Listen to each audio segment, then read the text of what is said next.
Welcome back to MHS Midnight Horror Stories. I know that many of you come to these videos as a gentle way to unwind before drifting off to sleep. So, before you close your eyes tonight, could I ask you for one small favor? Just leave me a quick interaction, a comment, a like, or maybe share where you're watching from and what time it is for you. Little actions like that help YouTube recognize the content and spread it to more people who might enjoy it. My current goal is to reach around 300 likes within the first 24 hours. Now then, let's step into tonight's chilling stories together.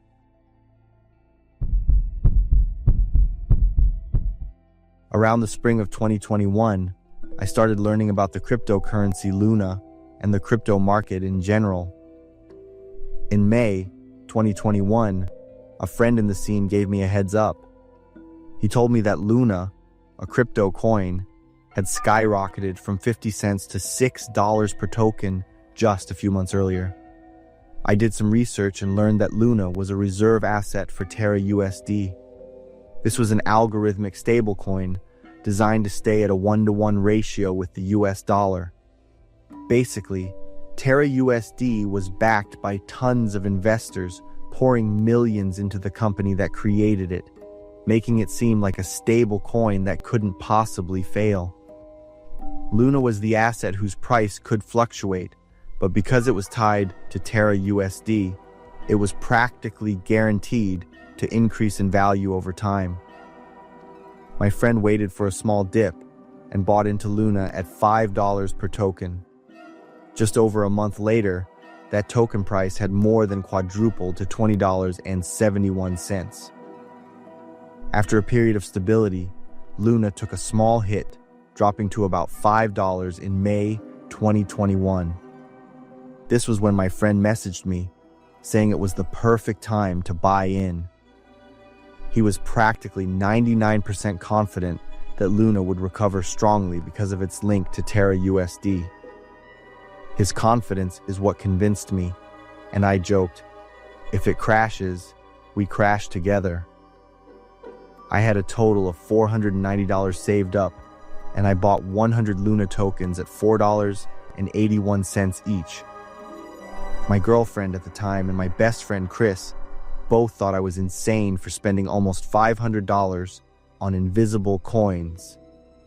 But then they slowly started to change their minds when, by August of the same year, Luna's value had climbed from $10 to $20, then $30 per token.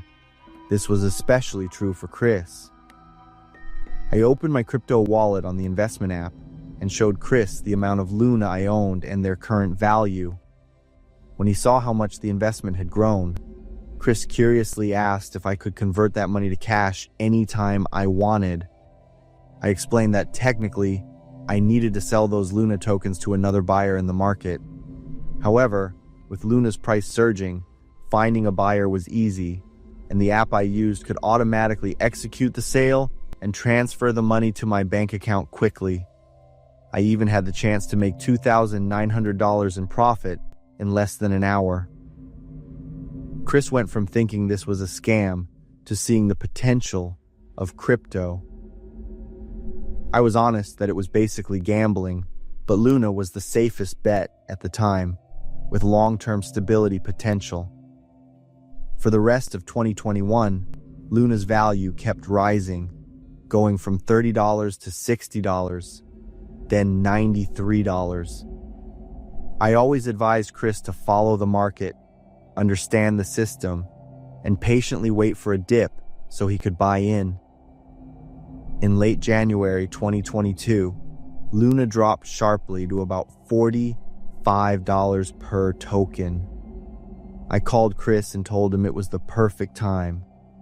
I guided him through setting up a wallet, and Chris decided to buy 300 tokens.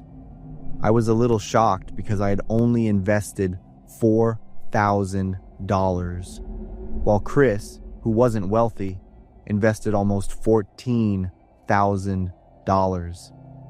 Just over a month later, Luna had risen from around $50 to over $100 per token, and we believed Chris had made the right choice. Chris's investment was now worth almost $30,000, double his original money. By early April 2022, Luna hit almost $120 per token, and Chris believed we would be millionaires by the end of the year. I tried to pull Chris back to reality, saying I planned to sell my tokens as soon as they hit the $150 mark to lock in a massive profit. If Chris did the same, he would triple his investment. Chris was thrilled, thinking he would get rich because of Luna. I felt proud that I had not only made money, but also helped my best friend. Just a few days after our conversation, Luna started to fall sharply. In about 2 weeks, the price dropped from $120 to around $75 per token. Chris called me, and I reassured him with my usual line, "Every drop is just taking a breather before a new high." Sure enough, the next day, Luna rose from $75 to $90, then stabilized at around $95. In early May 2022, I remember checking my wallet once and saw Luna had dropped below $70, but I wasn't worried, believing it would soon bounce back as usual. Everything became a blur after that. May 11th, 2022 is a day that will forever be etched in my mind. I realized my whole world had been completely turned upside down. In just about an hour, Luna had plummeted from almost $70 to $33 per token. A few hours later, it sank to $16 and then to $13. At that point, my head was spinning. I had to take deep breaths to keep myself from throwing up or passing out. I immediately checked forums and message boards for clues. I prayed it was just a glitch or a miscalculation in the blockchain, but I found the opposite. Luna had completely collapsed and wasn't coming back. When I woke up the next day, my phone had about 50 missed calls and nearly 24 messages from Chris. He was in full-blown panic mode. His messages escalated from, "Did you see this?" to "Pick up the phone, you jerk." I called him back, but the call went to voicemail. About 20 minutes later, Chris rang the buzzer to my apartment. When I looked at the monitor screen, I saw Chris looked almost exhausted, not angry. I planned to let him in, make Chris a cup of coffee, and knew we were about to have an incredibly tense conversation. However, as I was about to open the door, Chris punched the door and hissed, "Open up." His voice was slurred like he was drunk. I suddenly felt a chill, afraid that a drunk Chris would smash up my apartment. He punched the door hard again and yelled, "Open this damn door, we need to talk." I spoke through the intercom, suggesting he go home and sleep it off. Then we could talk on the phone in the morning. I even offered to call him an Uber as an apology for not answering his calls. While I was explaining that I was sick, Chris started kicking the door repeatedly, each kick getting stronger. He screamed in a drunken rage that he would kill me when he broke the door down. I tried to explain why Luna collapsed, but he didn't care anymore and kept screaming. He repeated over and over, "Open the door, James. Open the door." I was afraid I might have to use violence to defend myself against a close friend. I knew I should call the police, but couldn't do that to him. "Please, man, let's talk when you've really calmed down." Chris only stopped when my neighbor shouted at him to quit it. I saw Chris raise his hands in the air and back away from the door. I assumed the neighbor had a gun pointed at him. Chris then stumbled away. The next day, I tried calling and texting Chris, but he didn't answer. I reached out on Instagram, and he had blocked me. I asked a mutual friend to pass along a message, but there was no response. I thought he would be mad for a week or two at most, because sooner or later, he had to realize it wasn't my fault. But the heartbreaking thing is, that never happened. From Chris's point of view, I was either too stupid and cost him his money, or I was part of a scam and stole his money. Either way, he was done with me. That night he screamed behind that locked door was the last time we ever spoke. I didn't throw away a laptop holding nearly $1 billion, but I threw away a friendship, and that friendship was worth more than any amount of money could buy. It was a cold, rainy night. It was around 2 a.m., and the temperature outside was about 45 degrees Fahrenheit. We had just left a fun party and were driving home. We were on a desolate, dark road that runs alongside the Rogue River in Belmont, Michigan. Suddenly, my friend who was driving gasped and stared straight ahead. My friend in the back seat and I quickly looked too, and we saw it. A figure was crawling on the pavement ahead, inching forward. "Is that a person or an animal?" I asked, my voice shaking. We drove closer. My friend at the wheel didn't slow down, but quickly swerved to avoid the thing. Our headlights illuminated it in a flash, and we zipped past. It looked like a woman, her hair matted and covering her face. Her clothes were soaked, and she was crawling in a bizarre way. She looked like a giant spider scuttling across the asphalt. No one spoke for a few seconds. All we heard was the car's engine and our own heavy breathing. After a quick argument, we turned the car around. Our main feeling wasn't curiosity. It was that our conscience wouldn't let us abandon someone in that kind of situation. When we came back, we saw her more clearly. It was a young woman, maybe in her 20s. She was hunched in the middle of the road in an unnatural crouch. Her knees were pressed together, her feet splayed out, and her body was bent forward. Her head was slowly swaying back and forth. We stopped the car a few yards from her. I stared, trying to analyze what was happening. Suddenly, she raised one hand and moved it up and down rhythmically. Then she abruptly stopped. A few seconds later, she started beating her head repeatedly with her hand. We could clearly hear the thud even inside the car. We were all startled by the woman's action. What truly sent a chill down our spines was her expression. In the headlights, we could see her eyes were abnormally wide open, but they weren't focused on anything specific. Her mouth was agape, but no sound came out. Her hair was drenched and stuck to her cheeks and neck. In that cold, there was no way a conscious person would be in that state. We decided to back up a little to observe from a safer distance. Then she started to laugh. It sounded like a terrifying mixture of a cough and a moan, echoing in the empty space. My friend in the back screamed, "Drive! Drive now!" But the driver didn't react. I couldn't take my eyes off the woman either. She stopped laughing and started crawling toward us. She maintained that bizarre posture, arms and legs straight, head low to the ground, yet her face remained fixed on us.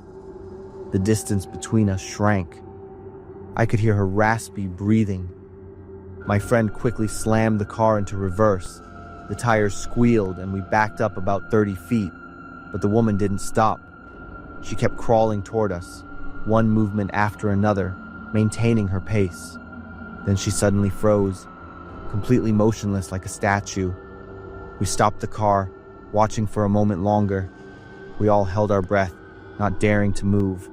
Then, as if someone had flipped a power switch, the woman collapsed straight down onto the road. Her body hit the pavement with a heavy thud. Immediately following was the loud impact of her head hitting the road. I winced, imagining how much that must have hurt. I quickly grabbed my phone and called 911, trying to describe what we had just witnessed. But I struggled with the words. She was crawling weirdly. She was hitting her own head, then laughing, and now she's lying still. The dispatcher tried to calm me down, telling us to stay in the car and wait. While waiting, I couldn't take my eyes off the figure lying on the road. About 10 minutes later, the police and an ambulance arrived.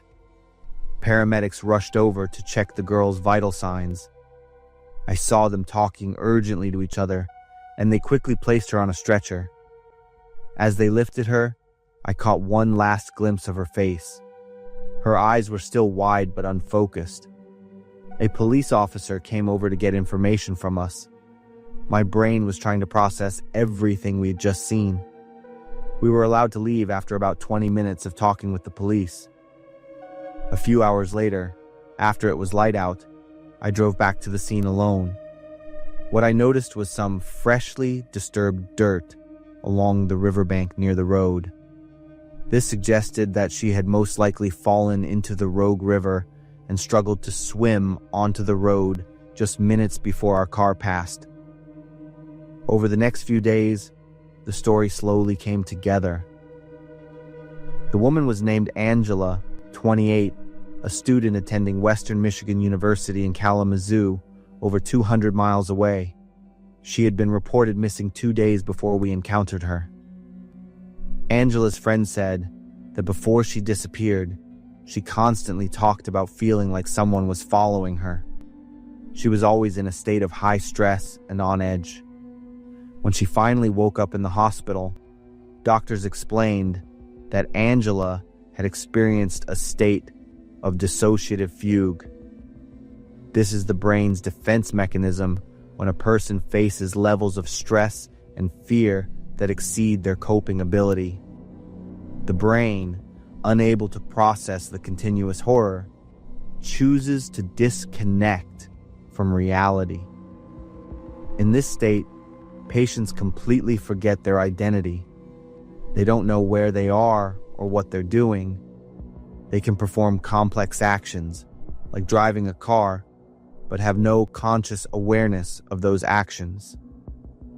Some studies suggest that patients in this state may experience hallucinations, hearing voices, or seeing images that don't exist, and acting on invisible commands.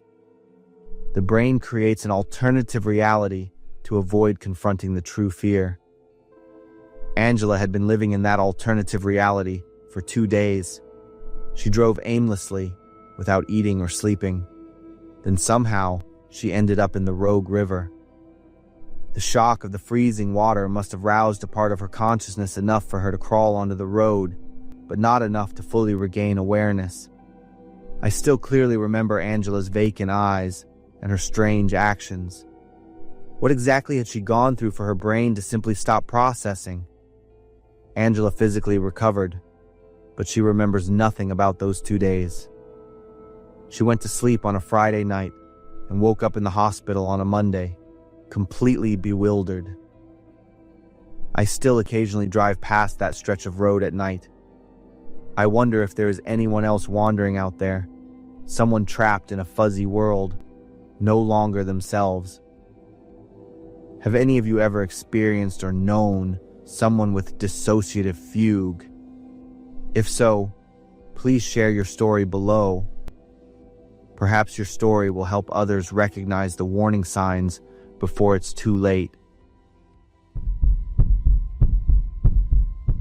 I am Brian, an ordinary office worker living alone in a small apartment on the outskirts of Minnesota. My apartment is on the second floor of an old apartment building. It's nothing special, but it provides comfort after long, tiring work hours.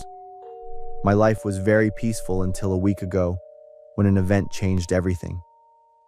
That day, I came home after work, hoping to relax in front of the TV, watch my favorite show, and have some snacks. It was the time of day I looked forward to the most. But the first thing I saw was the front door forced open, the hinge almost completely broken. My apartment was in chaos. The most valuable items were gone, including my favorite TV. I sat down heavily on the chair, overwhelmed with shock and anger. I had worked hard to buy those things, and now they were gone, as if they had never existed. I immediately called the police and reported the incident. They came, took notes, and advised me that the chances of recovering my belongings were very low. I feel powerless, but try to accept reality. I didn't want the house to remain empty, so I decided to buy a new TV. I turned to Craigslist, where I used to shop for cheap secondhand items. I spent the whole evening scrolling through a series of posts until an ad made me stop. The TV being sold was identical to the one I had just lost, from the size, brand, to the small scratch on the bottom right corner. What was even stranger was that the price was very low and the address was not far from where I live. A strange feeling arose in me, half doubt, half curiosity. The next morning, I contacted the seller and arranged to meet. The house was located in a remote area, with only a few scattered houses around, and the rest was forest. A cold atmosphere enveloped the area, and sunlight struggled to penetrate through the dense tree canopy. When I arrived, a man in his 40s opened the door. He was tall and thin, with messy hair, and his sharp eyes stared at me as if assessing every movement. I stepped in, and the TV was placed right in the middle of the living room. My heart raced as I noticed the distinctive scratch on the corner of the TV. It was exactly mine. I tried to remain calm, pretending to examine it. He took me on a tour of the house, pointing out a few other items he wanted to sell, but the more I looked, the more stunned I became. The black Bluetooth speaker, the antique clock, and even my collection of movie DVDs were all there.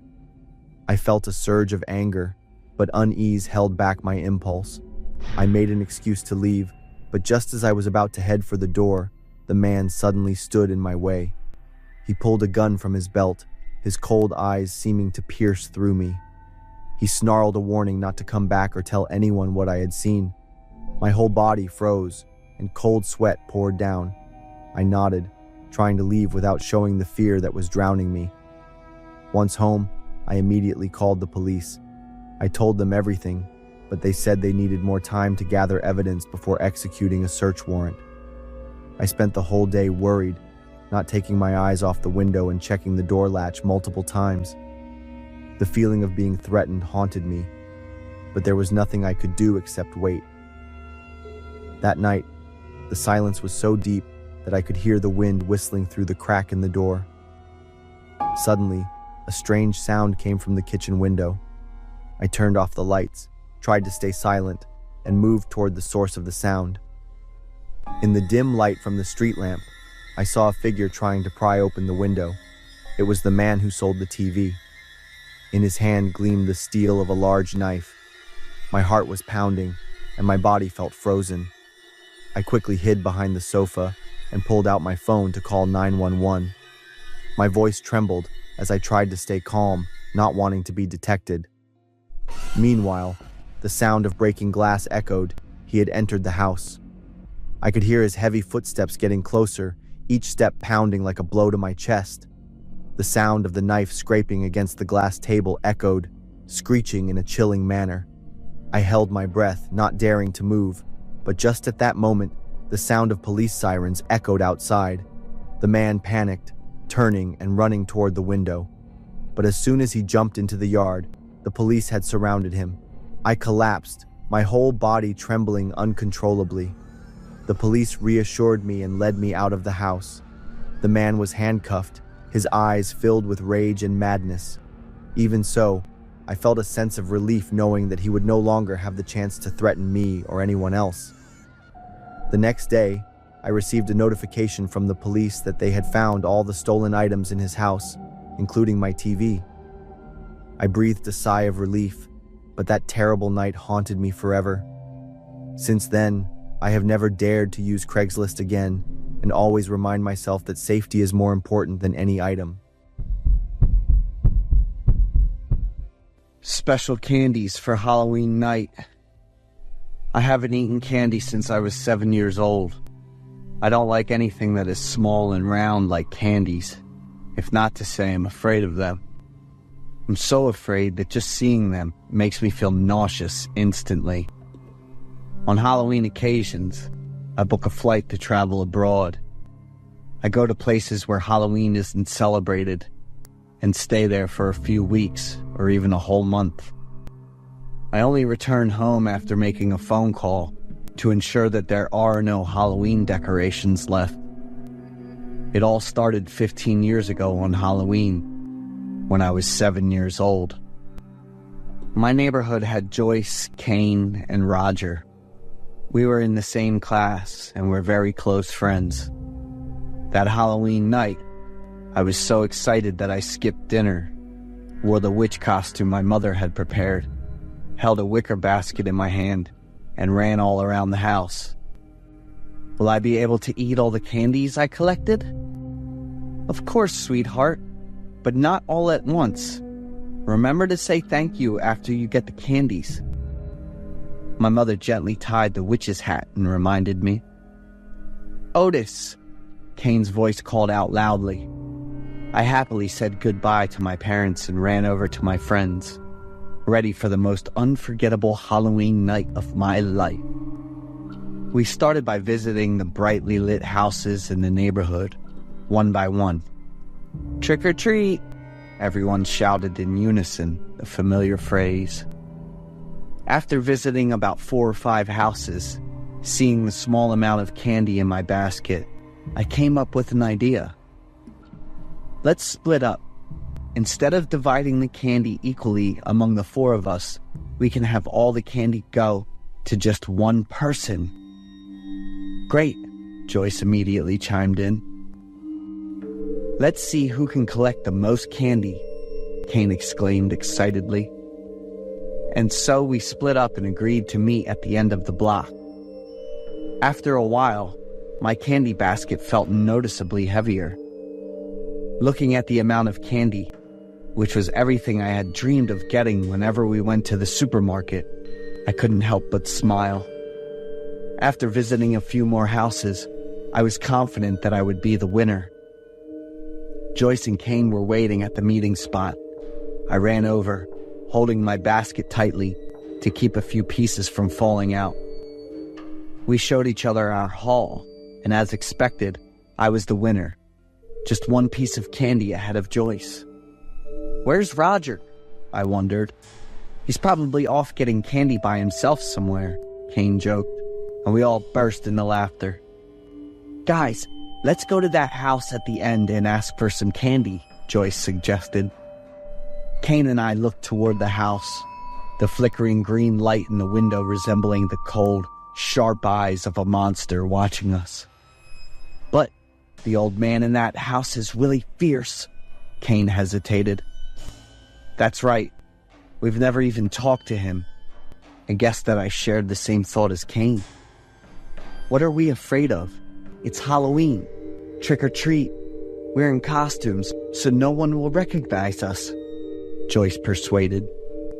She ran toward the house at the end of the street like a pioneer. Kane and I took a few seconds to think before we followed her. That house truly felt like a completely different world in the neighborhood, always dark and mysterious. As we stepped into the yard, the musty smell and cold atmosphere made our footsteps slow down. All 3 of us exchanged uncertain glances, each of us thinking about backing out, but no one wanted to be the one to say it.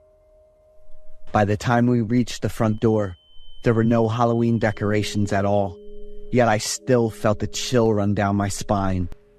Joyce's smile was stiff at that moment as she nervously pressed the doorbell. Who? The homeowner's voice was deep but oddly distorted. We jumped and huddled together, gripping our candy baskets tightly. Trick or treat. Joyce was on the verge of tears, looking even more frightened than Kane and me. The door opened a crack, and a hand reached out from inside, tossing 3 small black candy bags toward us. Kane and Joyce immediately ran away. I froze for a few seconds when I met the old man's cold, sharp gaze, accompanied by a squelching sound as if he was chewing on something.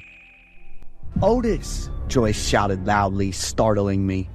I quickly said thank you and turned to run, just as I noticed the old man reaching out toward me.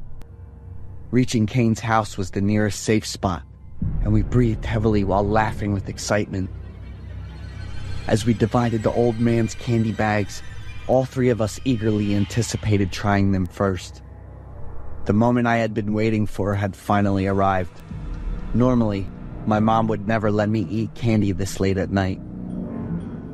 "Mine is eyeball candy," I exclaimed, because it was my favorite treat in the world. I quickly popped the candy into my mouth and it tastes super terrible. I couldn't even chew that piece of candy. Looking at Joyce and Kane, they both had pale faces, staring intently at the candy bags. "What's wrong?" I asked, trying to keep the candy in my mouth. Joyce's candy bag fell from her hand, and a bunch of human fingers rolled out from inside. Kane also dropped his candy bag, and inside were ears and teeth. I felt like I was turning to stone, my whole body frozen in place. I desperately wanted to spit out this salty, fishy candy, but I couldn't open my mouth. Kane screamed at the top of his lungs with all his strength. Joyce fainted, and I couldn't stop vomiting, because the black bag containing my candy was embroidered with the name Roger. Kane's parents rushed out, and the neighbors gathered around as well. Kane cried as he spoke, unable to control his words. I also fainted a few minutes later. I woke up in the hospital and saw Kane, Joyce, and my parents. As soon as I remembered that Halloween night, I began to vomit uncontrollably again. When I asked about Roger, Kane fell silent, while Joyce burst into tears. My parents said he had been digested, and the police had easily captured the perpetrator. He was mentally ill and would face appropriate punishment. So the candy I ate was an eye of... I was horrified and continued to throw up. After that tragic incident, Roger's family moved away, and I spent months in the hospital for psychological treatment. Thanks to Kane and Joyce being by my side, I gradually became more stable. We still celebrate Roger's birthday every year to remember our sweet, chubby friend. If that night Kane hadn't called and I hadn't run in time, I might have ended up like Roger.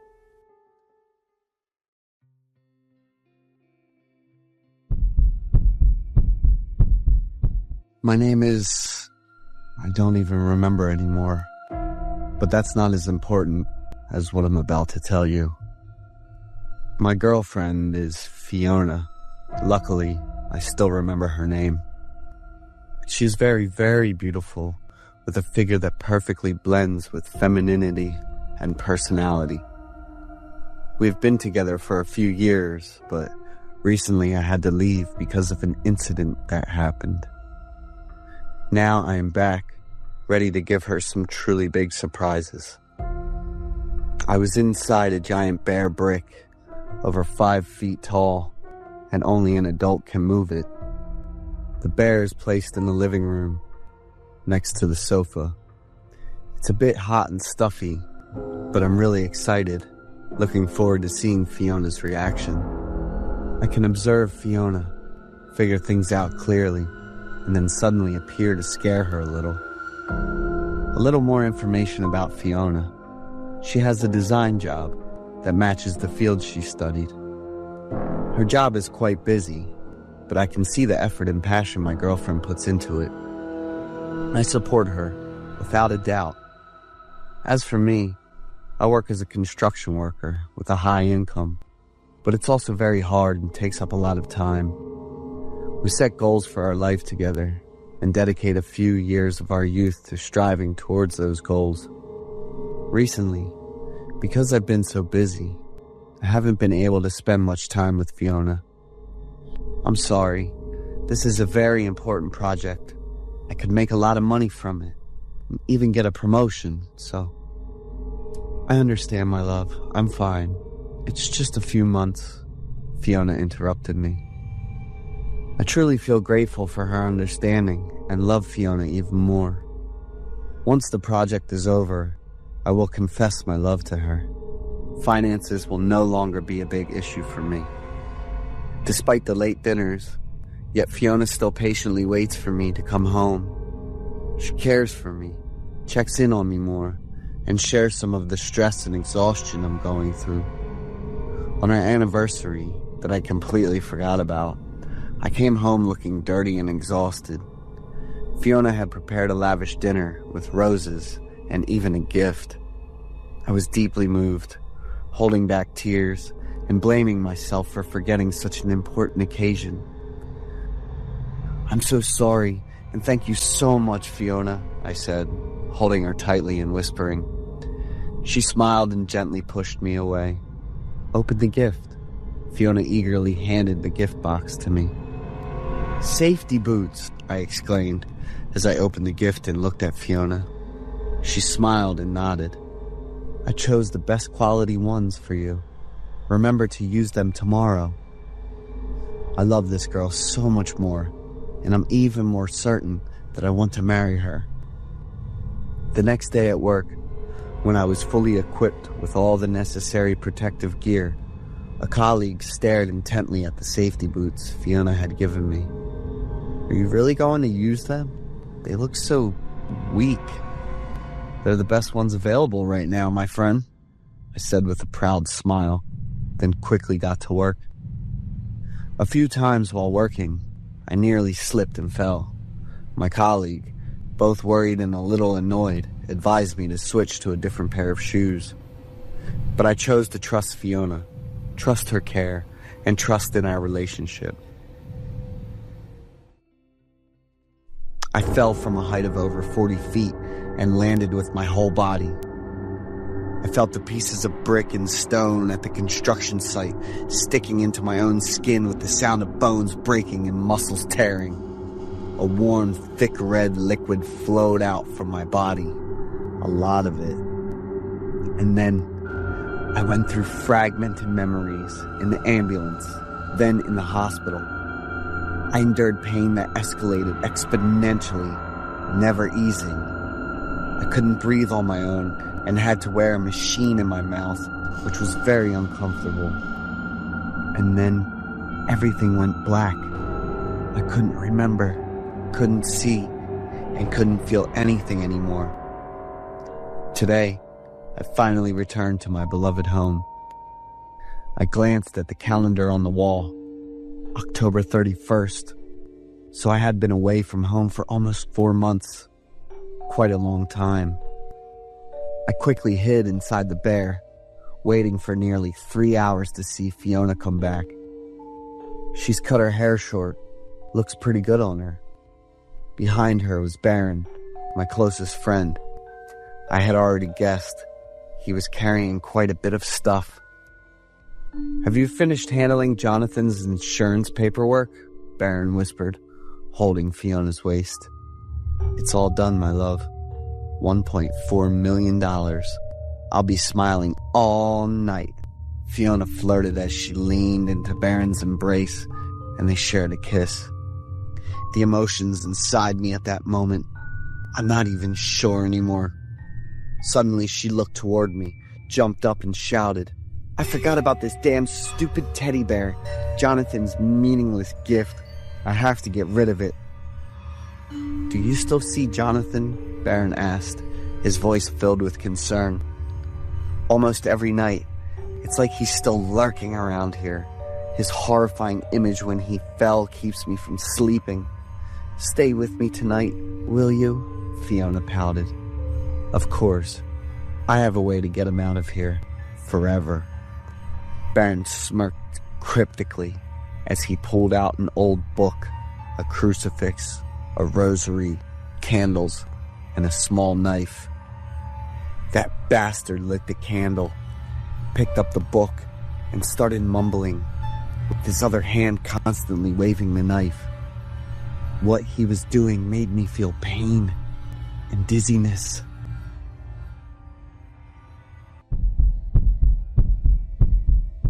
I nearly got myself killed on my 19th birthday because I was being totally reckless. I am James, 30 years old. My scary experience went down 11 years ago. For my 19th birthday, I grabbed my 2 best buddies, Jim and Julian, and we decided to check out this old abandoned campsite in the woods. We decided to start exploring around 10 p.m. and figured we'd wrap it up before midnight to celebrate my birthday. With my immature mindset back then, I was super pumped, thinking this trip was going to be an awesome adventure and make me feel cooler than ever. The reason I knew about this campsite was because I went there when I was a kid. I came back there the week before and found out it was totally abandoned. That's why I wanted to check it out again. But I didn't expect it to be such a bad idea. After dinner, my two friends and I drove out to the campsite. Since we were all on the same page with our thoughts, opinions, and interests, we were totally pumped for the challenge we'd set up, laughing and chatting the whole way. About a mile from the campsite, we had to stop the car because a wood log was blocking the road. When we got out of the car to see what was up, we saw that the wooden beam had private area carved into it. I swear I didn't see this when I came here last week. I was quite surprised. Jim and Julian were really intrigued and even more curious. Just a few steps from the wooden beam, there was a triangular warning sign. We shined our flashlights on it and read, "Beware of dangerous dog." Jim suddenly burst out laughing and said, "What a joke!" Julian and I were a bit surprised at first, but then we got interested. We decided to leave the car and just walk into the campsite. Jim was walking around with his flashlight, and I had my phone out to record the whole cool adventure. We ventured deep into the forest, but before we got too far, we started hearing dogs barking in the dark. We stopped and exchanged glances. I whispered, "There really are dogs." Julian was pretty sure, saying, "I bet there's not just one, but at least 3. Our reckless curiosity made us more excited than scared, so we decided to push on further. We'd barely taken a few steps when a woman's loud scream freaked all 3 of us out. The scream was both angry and sad, and it was really haunting. "Turn off the lights," Jim whispered, and Julie and I instantly followed his lead. I could hear my heart pounding really hard. "What the heck is wrong with her?" I said. The scream stopped, so we waited a few more minutes, then turned the lights back on and kept going. The vibe got really tense, so we stopped talking and just stayed quiet. Out of nowhere, the woman's scream came back, this time way louder, like she had moved closer. We looked at each other, totally confused, turned off all the flashlights again, and just stood there listening. About 2 minutes later, we saw another flashlight shining from the other side. Not being able to make out who was in front of us, we just stood there in a daze, waiting for them to get closer. Jim turned on the flashlight, aimed it at the person, and said, "Hi." But what we saw froze all 3 of us in place. It was a woman in a white dress. No clue who she was. But what really freaked us out was the big axe she was holding tight and pointing right at us. We turned around and bolted as fast as we could, using every bit of alertness and speed we had left. As we ran, we screamed for our moms and for God. The woman was super fast. She chased after us and yelled, "I'll kill all of you, you assholes!" We ran in a panic and got separated in the dark. After running for a bit, I turned off the flashlight, hid in the bushes, and kept praying. Hearing Jim's scared screams and the dog barking, my heart just sank. With my hands shaking, I grabbed my phone to call the cops, but it felt like it was weighing a ton. After waiting 10 minutes, which felt like forever, I finally heard a police siren. I couldn't get up or move because I was too scared that danger was still out there. "Is anyone here?" a police officer called out loudly. I quickly turned on the flashlight to signal him, and they took me back to the car. When I saw Jim, my best friend, covered in cuts and bruises, I started crying. Julian was lucky to be okay, but he was totally crushed. The crazy woman kept screaming and fighting the cops, and it took 3 people to take her down. That night we were taken to the hospital. Jim had to be rushed to the ER because of blood loss, and Julian and I just got a general checkup. The next morning, once we were feeling a bit better, Julian and I were called into the police station to give our side of the story. After checking out the abandoned campsite, the cops found a bunch of stuff used for pagan rituals, 4 German mastiffs, and a lot of animal carcasses.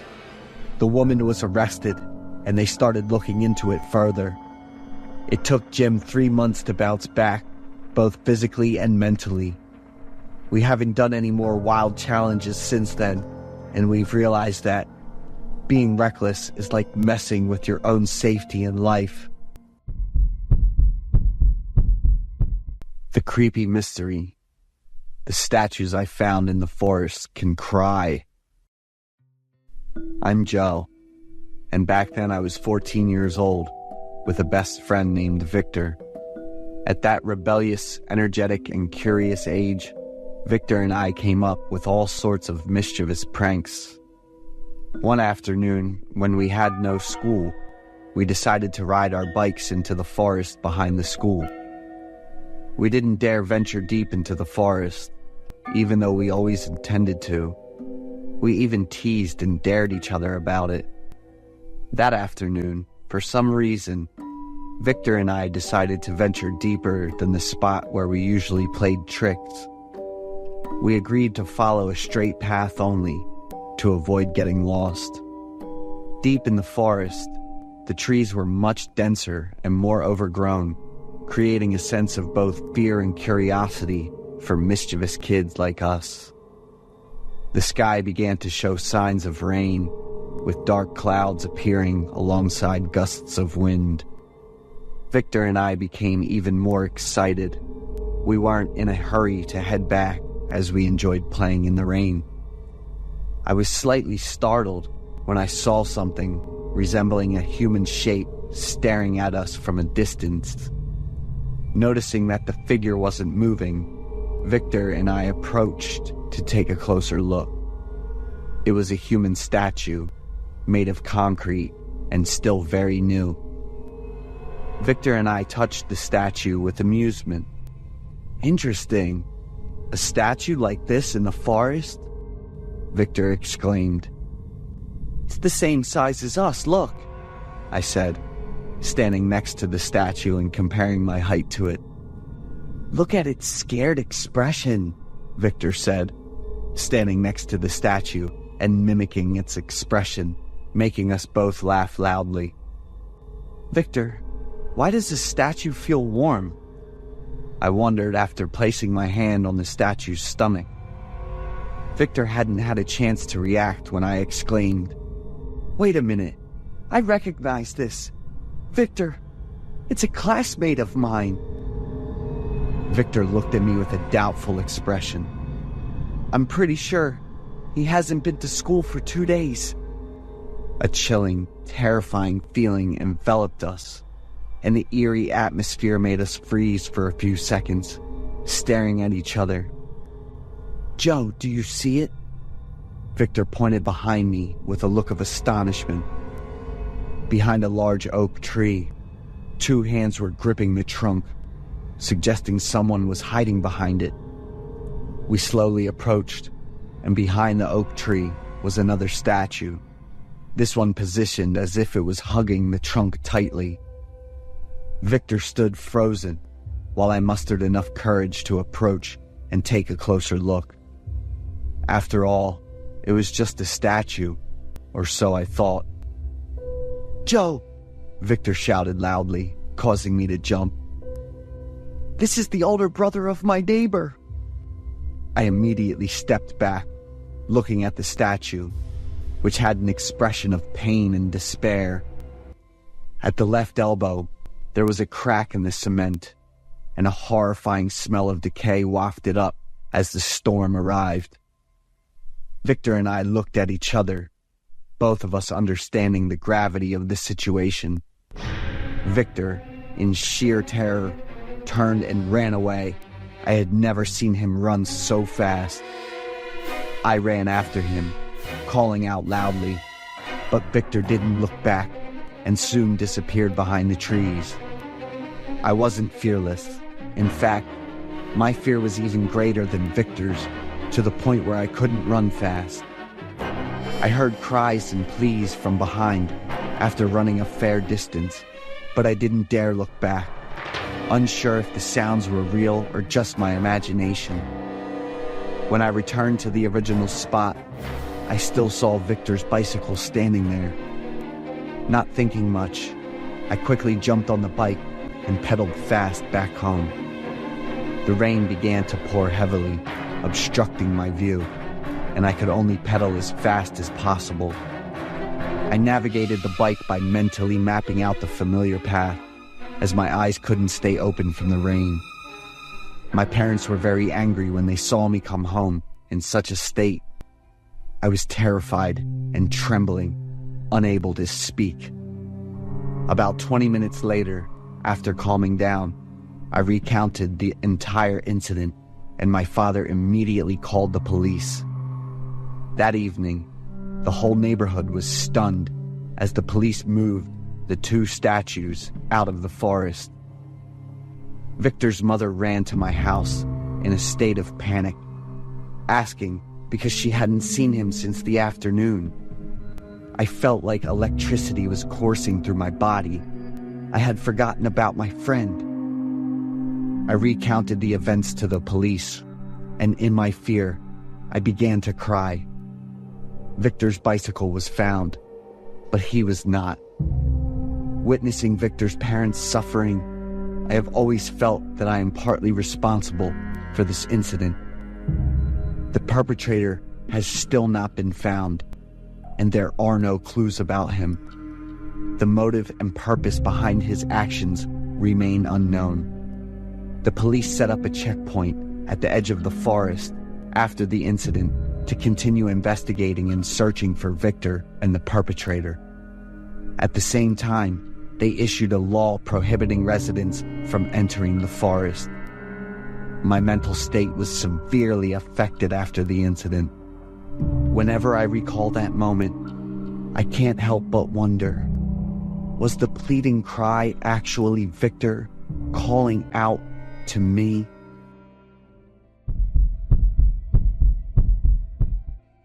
My name's Manny.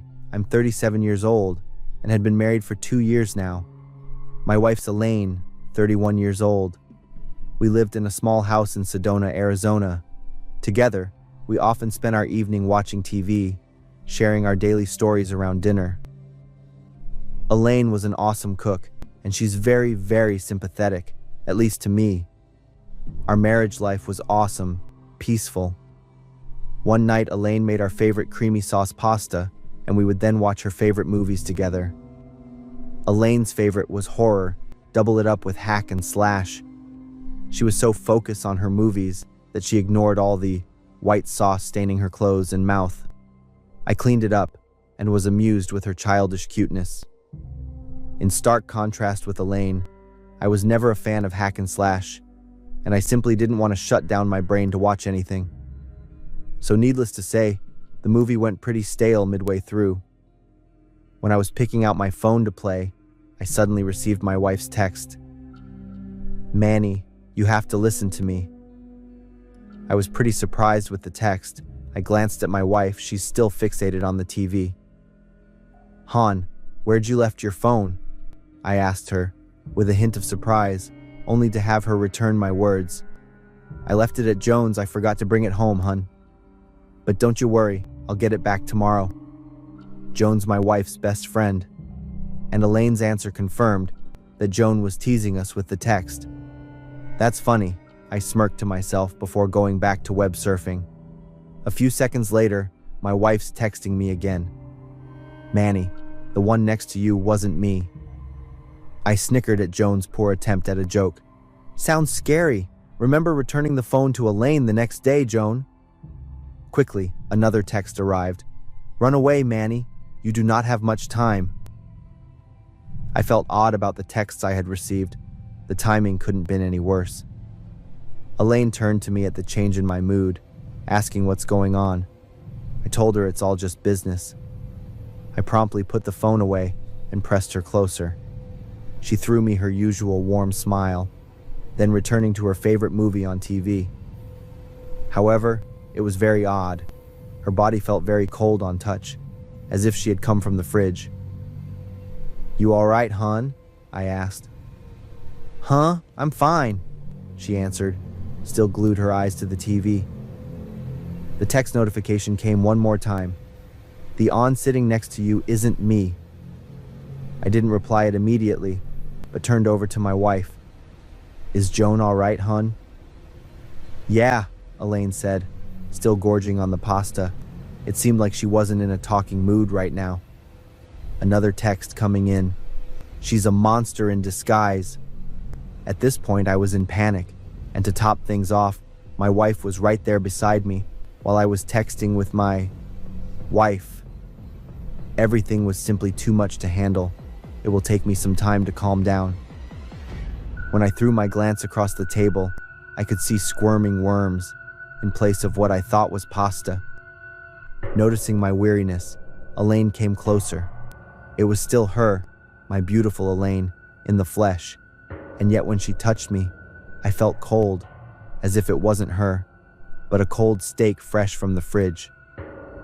I shivered at that touch, throwing my goosebump-filled eyes to gaze on the person in front of me. Suddenly, that Elaine mouth gaped, full of squirming worms between her sharp teeth, and her bloodshot eyes were wild, like a beast trying to devour its prey. I let out a scream before opening my eyes again to see things became normal again. What the hell was going on? Am I getting crazy? The rush of adrenaline caused me to tremble, and while I was fumbling away, Elaine asked where I was going. It was all normal, but I didn't know why I was afraid of her caring voice now. "I'm getting a glass of water," I stuttered. "Han, your glass of water's still here."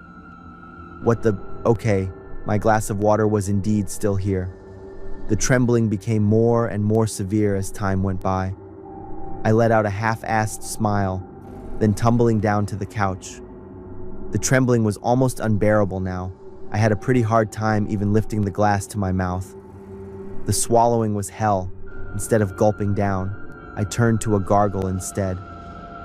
I could feel my heart beat up like crazy as I ran short of breath. It appeared that I was all in a serious convulsion, to the point that I couldn't control my actions anymore. I remembered the frustration-fueled rage took control of me, while I trashed the entire household with all my strength. The last sound I could hear, before completely blacking out, was the scream of Elaine, or something, that had taken her form trying to appeal to me. Afterward, it's all darkness.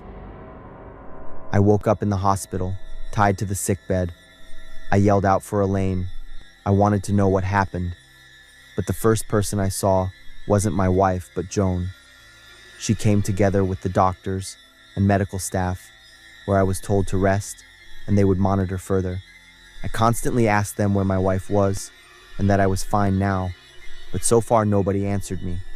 When the doctor had gone, I immediately demanded Joan to tell me what the hell happened. Joan said that I was exposed to a psychedelic toxin that caused me hallucination and loss of self-control. I had instinctively murdered my wife Elaine on that day. The police had tried to intervene, but it was all too late, and after the discovery of the toxin, I was hospitalized instead of going behind bars. The toxin, they said, came from the pasta Elaine made for me on that day. I felt like the world had collapsed around me. In a moment of no control, I had done the terrible thing to my wife. I felt guilty, even though the investigation about the toxin and its effects had cleared me off all my charges. The guilt and the stresses after that forced me to undergo further psychiatric treatments. Of all that time, Joan was there to take care of me. 3 years later, we decided to marry each other. Even though I had tried to love her, I couldn't just clean myself off and forget about Elaine. One time I was home alone. Suddenly, I felt very anxious and nervous for no reason. I immediately came over to the medication locker, for the antidepressant prescribed for me. Ever since I was discharged, I had to rely on the medication every time I felt unease. Strange, of all the lockers downstairs, the medication was nowhere to be found. I thought it might be on the second floor, so I came upstairs to look for it. Suddenly, in Joan's locker, I found a peculiar box with the name exactly, like the psychedelic toxin the investigations claimed to be accidentally laced by Elaine, leading to her death by my hands.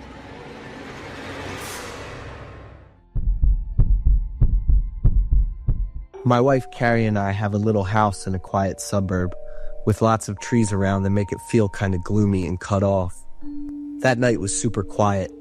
The only thing you could hear was the chirping of insects, way off in the distance. I looked outside by the window. The weak moonlight shined through the leaves and lit up the dim shadows on the ground. That messed up dream about the company's problems woke me up, sweat dripping down my forehead. I felt so heavy, like there was some invisible weight pushing down on my shoulders. I headed down to the living room, walking lightly, but my steps still echoed in the empty house. When I opened the fridge to grab a beer, I felt this chill in the hallway. Not just from the air, but from this weird, uneasy vibe. I sat down on the couch and turned on the dim reading light. The pale yellow glow hit the wall, making these wavy shadows that looked like they were dancing.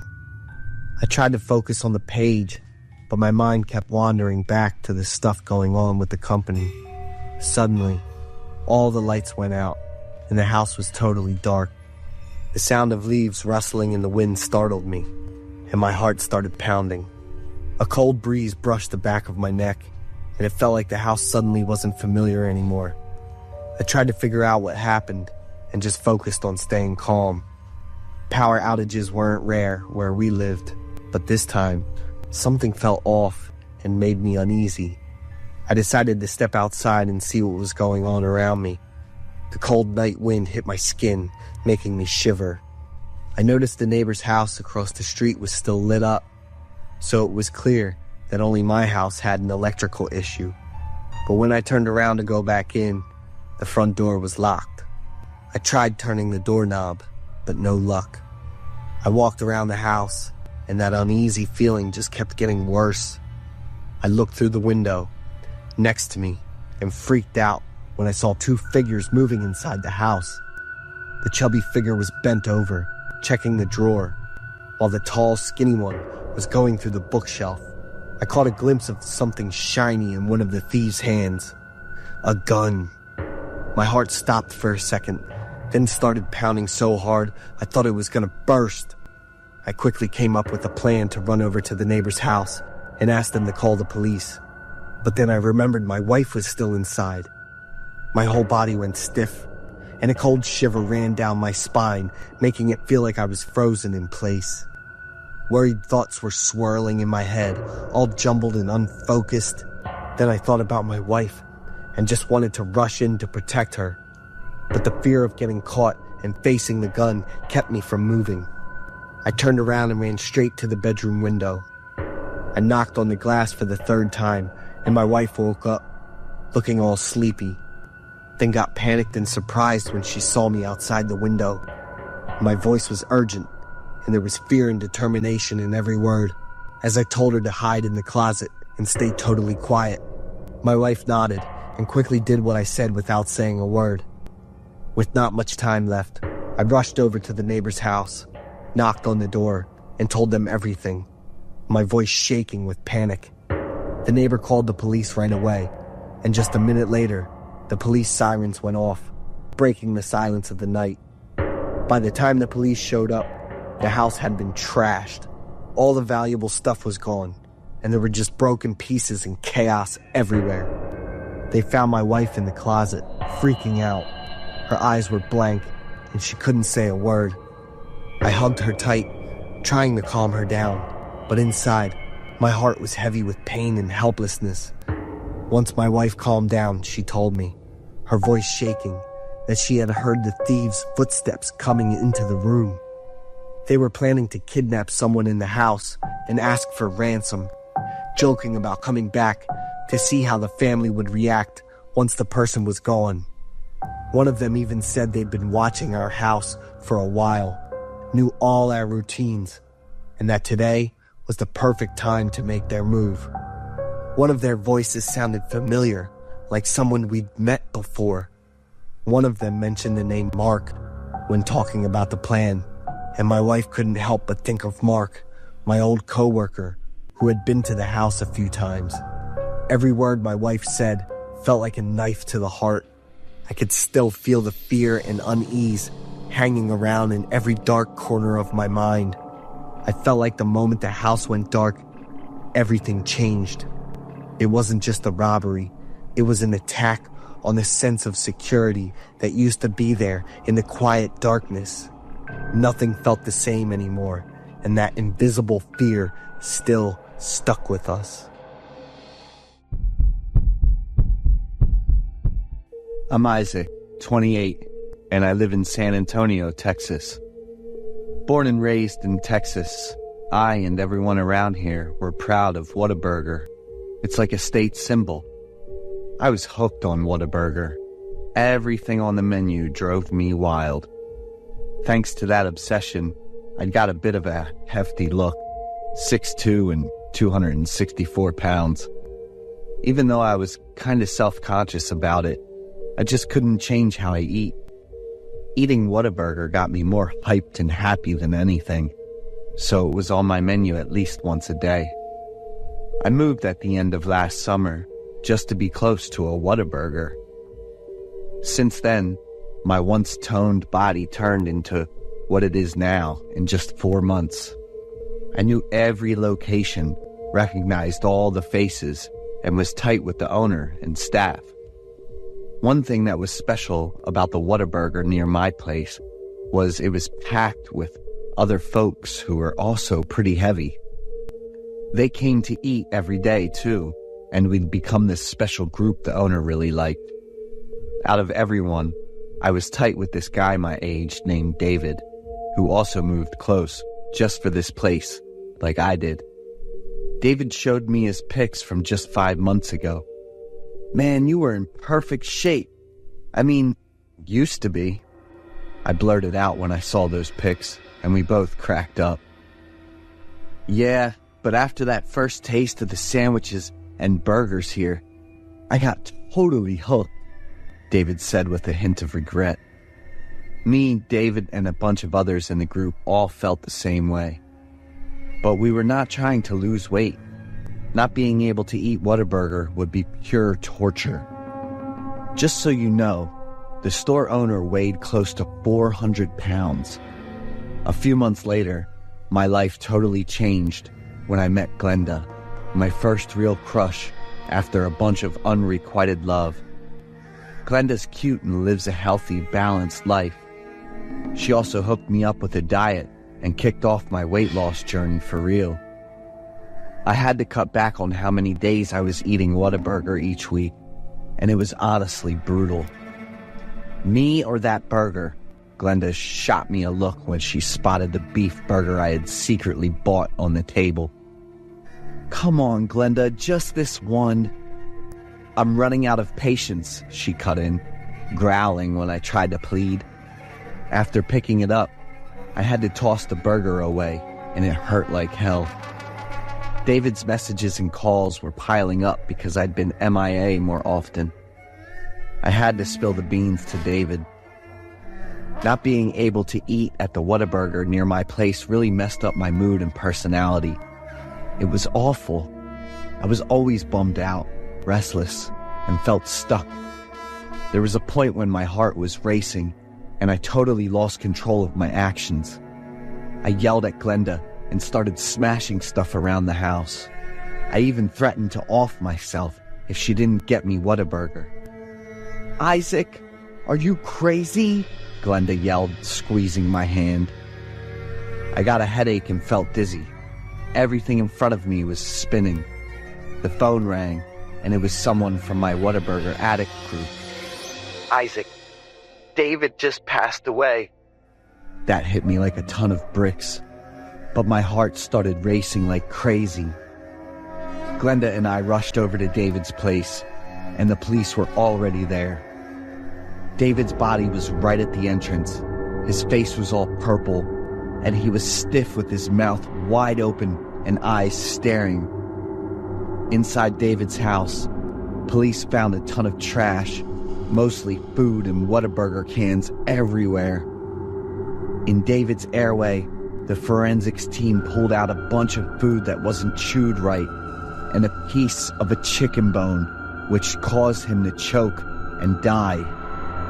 The autopsy showed that David had been exposed to some addictive stuff found in the food at Whataburger. The addictive stuff built up over a bunch of days, making David's appetite go wild and totally out of control. Right after David died, 5 more people from the group ended up in the hospital in really bad shape. Police went to the Whataburger to check things out and found the owner's decomposing body in the back room. To rake in a ton of cash from the store's huge monthly sales, he mixed in some addictive stuff with the ingredients. David, I, and a bunch of other folks with the same interests, eating habits, and big appearances are his success. We wasted our money making that bastard rich while also buying ourselves a disease that was wrecking our bodies every single day. I was in shock and totally crushed. The next few days were just hell. I was going through therapy, detox, and trying to lose weight all at once. But thanks to Glenda, my rock and support, I pulled it off. I had to go through a bunch more surgeries after losing weight, but when I looked in the mirror, I just broke down in tears like I'd been reborn. Today, Glenda and I went to visit David's grave to tell him about the wedding we were planning.